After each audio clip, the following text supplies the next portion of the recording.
Well, hello guys, welcome back to my YouTube channel and films. आं खामानियाव इजा बेस्थ थाबाय थायो, so बिनिखायनो एकदम ब्लग्सफोरखौ बहुत खम बनायनो मोनो अफिसनि खामानि बेस्थ थाखाय. So दिनै सानडे जाबाय 10:37 जाबाय दा.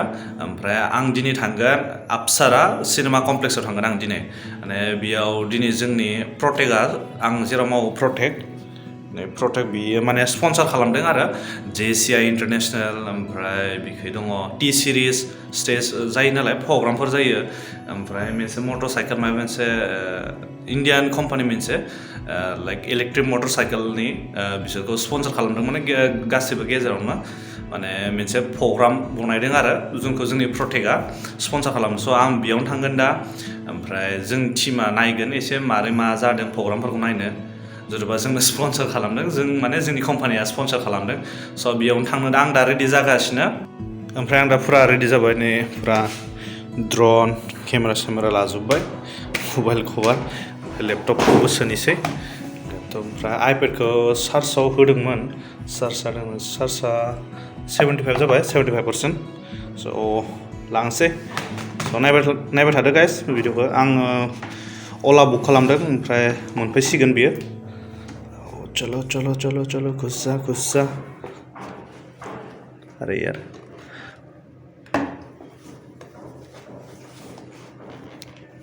स' बेगाव दा लैपटॉप सोनोसै.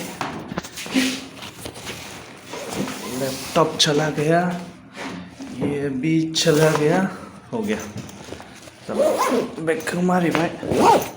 ओमफ्राय केबलखौ लानि ड्रन माने आंनि SSDबो बिदिनो कानेक्ट जायो. ओमफ्राय चलो हो गया अभी. चलो फाइनाली ड्राइभारा मोनफैबाय. स' आं थांगासिनो दा.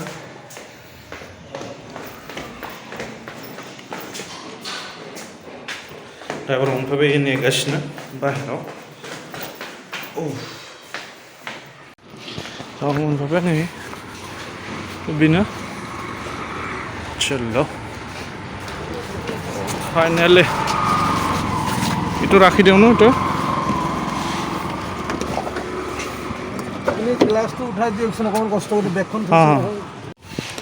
फाइनली मोनफैबाय. बहुत काखर लायन 3428 खालामबाय जों दा.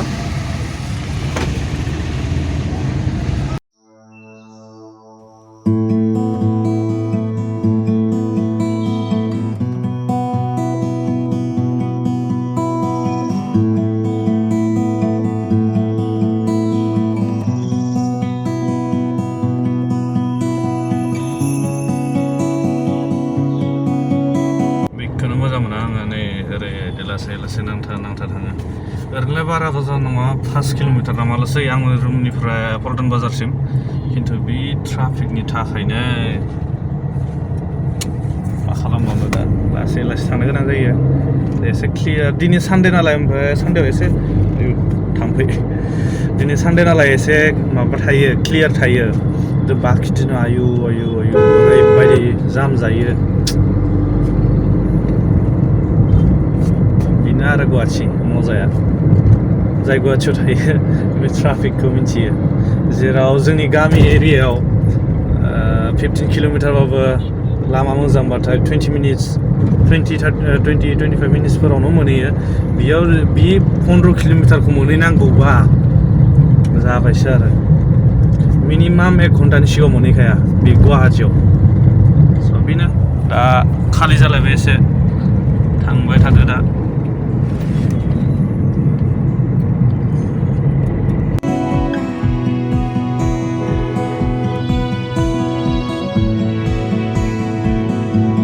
फाइनाली जोंनि हाबसारा मेन हाइवेनिफ्राय हाबबाय. बै हाबसाराया তাতে গেটত লাগি বলা আপনারা তো সল ভাঙি দিলে आजिखालि. बै माबाया इलेक्ट्रिक कारसा मैया सलायनायदोंमोन आङो फैनायाव. ओमफ्राय बे जाबाय हाबसारा. बेयाव मोनफैबाय जोङो माने आङो. लोगोफोरा फैथ'वाखै दा, खानै फैहोलांसिगोन. आं फैग्रोबाय माने. ओमफ्राय जोंना किरन्दी फैग्रोदों नामाथाय. सिङाव दङ ओमफ्राय गान गाबबाय कपिराइटसो फैगोन जों आंना दा these are the guys क्या सब लोग होमवर्क करने के लिए आए हैं क्या सब लोग लैपटॉप निकाल रहा है आज ही फोटोग्राफर हो बता आज फोटोग्राफर बन जाना हम हाँ ये मेरा नया वाला है मोननैसो ब्लग दंमोन आगोलनि बेखौ एडिट खालामहोनांसै हाँ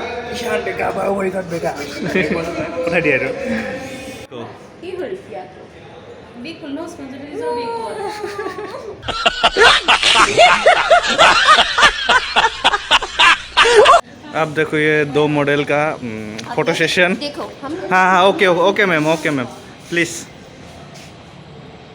पोज दिए टैटू देखिए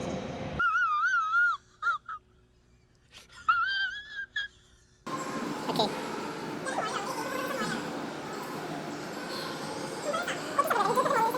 वाओ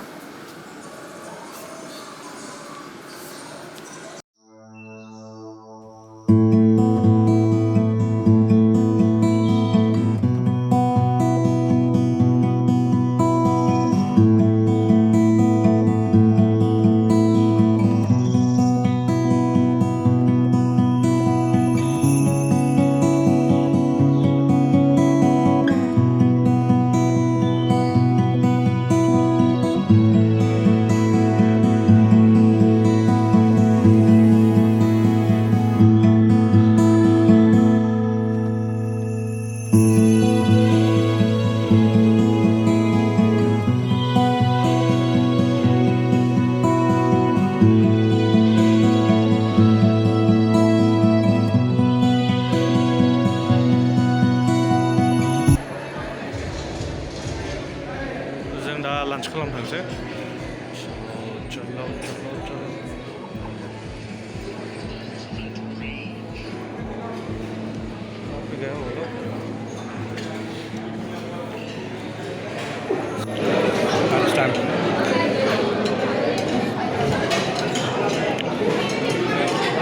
जब काम खत्म होता है ना ये होता है देखो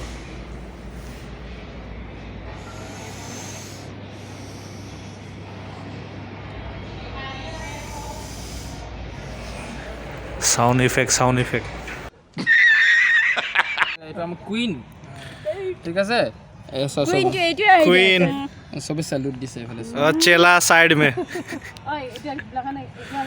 মজা ফটো আছে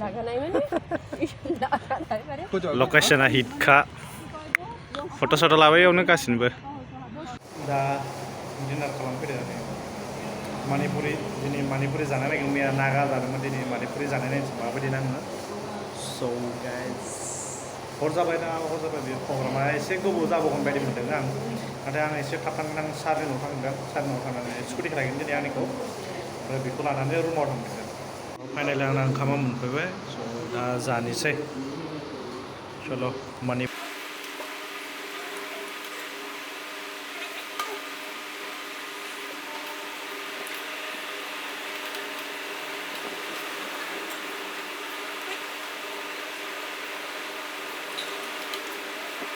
दा आङो थांगासिनो आशक सारलानि न'आव जोंनिफ्राय आं स्कुटिखौ पिकआप खालामनानै आरो जों गणेशगुरियाव थांफिनगोन हेंग्राबारियाव थांफिनगोन आङो दा मोनाबाय माने हरानो जाबाय हरनि 7:59